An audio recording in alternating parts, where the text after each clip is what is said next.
you do 2000, if they went on elected? I putting don't care about together Bush. the best foreign policy team in this country's And history. what will you do, and all it's done, what specifically? Tell Democrats will America do, tonight. which is different, is engage with people. Michael, and you'll talk to engage people, with people. and keep people at the Wow. table and have some dialogue. You'll engage you have to with do people. diplomacy That's your first. answer? War You'll should engage with people. War should be the last Amazing. resort.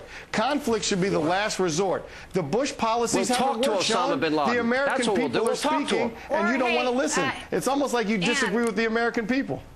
Let's talk to Osama bin Laden. How about let's kill Osama bin Laden? How about let's find Osama bin Laden? You're talking about how, Democrats don't want to do things on terrorism, which I actually will in a second go ahead and list the things they want to do. But how about the fact we invaded Iraq when, over in Afghanistan, everything was falling apart, and the fact that we let Osama bin Laden get away, and the president said he doesn't even think about him. He doesn't even care about him. What about that? I look forward to hearing that list. Okay, you will in a second. But as for catching Osama, it's irrelevant. Things are going swimmingly in Afghanistan. I mean, he's like a fading movie Swimmingly? now.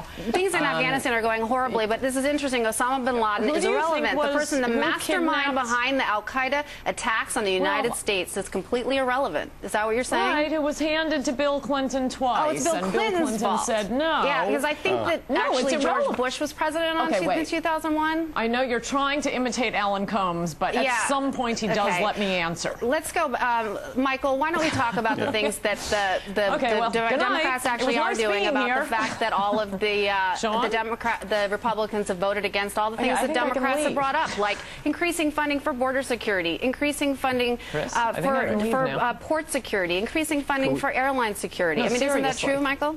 Real homeland security starts at home. Yeah. And as long as the Republicans continue to cut the budget relative to homeland security, these kind of things are going to continue. You're exactly right with your question. That's why most of remember, all these things are getting cut and slashed to be able to pay for the Iraqi war.